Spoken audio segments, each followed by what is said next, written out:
the Shiki Science Show clips.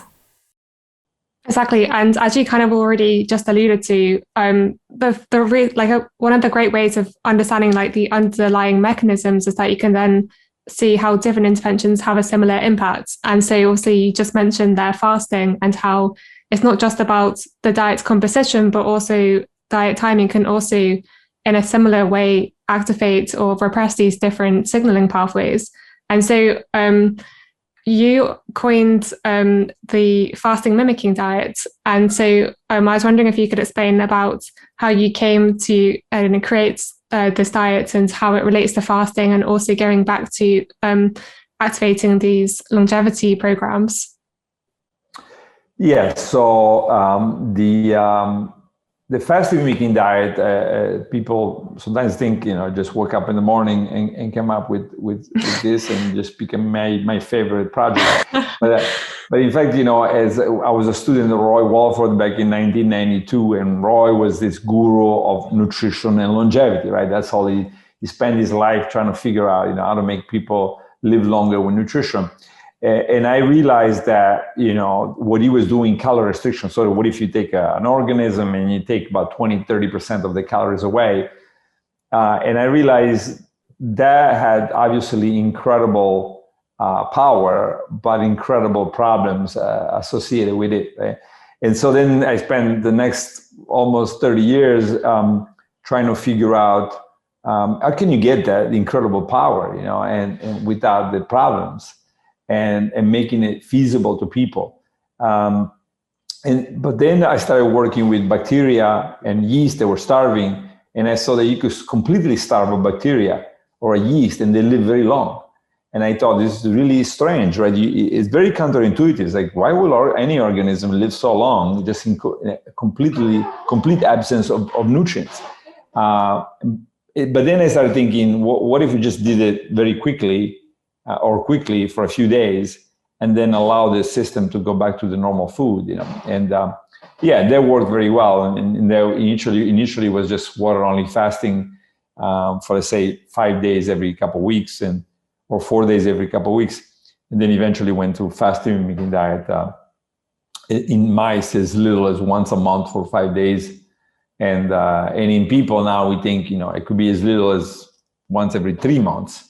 And why is a fasting-mimicking diet? Well, we started doing a cancer clinical trial at USC Norris Cancer Center, and this had water-only fasting, and none of the patients wanted to do water-only fasting, and we thought, of course, our naive group of scientists and oncologists thought, of course, people are going to do water-only fasting. They have cancer. They're very motivated, right? This was the reason.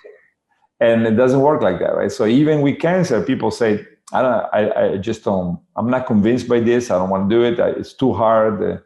So then we went back to the National Cancer Institute and the National Institute on Aging and asked to, develop the fasting-mimicking diet for cancer patients. This was developed for cancer patients.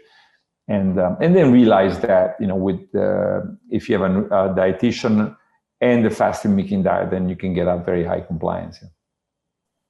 Cool. No, thank you for explaining that. So you mentioned clinical trials, and I was just wondering, obviously, I guess one big question is how safe would implementing fasting-mimicking diets be, for the rest of your life? And I was just wondering, what is the longest trial that you've done so far, or are in the process of doing, to see how many times FMD can be done and looked at more long-term safety consequences? Yeah, so we are about to publish a paper that also includes a survey of thousands of patients or doctors, I think 400 doctors that follow thousands of patients. And the good news, which is kind of surprising, we really seen rarely even people ending up in the hospital, right? And now, once it gets to thousands of people, you expect that, some people by chance will end up with grade 3, 4 side effects, but we really are not seeing that. So that's the biggest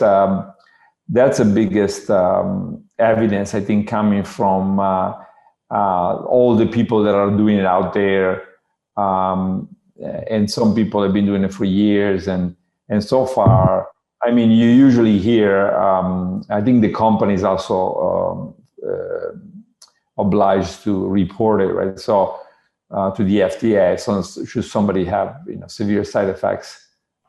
Yeah, so far we haven't seen it. That doesn't mean that there couldn't be some, but we haven't seen it. So I would say that seems to be very safe. And it was also designed to be that. So it wasn't designed, lots of times we get people to say, why don't you have less sugar? Why don't you have less starches? Why don't you have, less calories, etc. And part of the development of the fasting-mimicking diet for everybody, not for cancer patient, but for everyone, was to get a little bit less of an effect and more safety. Thinking of, what if everybody did this? Let's say between age 20 and age 70, the burden is to, if you want to take a healthy person, and you're working on aging, right? So no matter what we come up with, if you intervene on a sick person, there is a certain degree of tolerance for side effects, right? So if you have cancer, you have Alzheimer, yes, somebody could die even because of the therapy, but there's nothing you can do. But if somebody's healthy, right, then you have a different problem, a different burden, and you have to make sure almost nobody ever dies, right?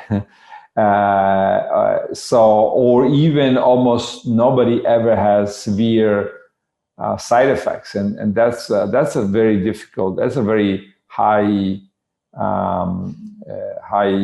burden, and but that's what we've been focusing on, making it so that we rarely see problems with it.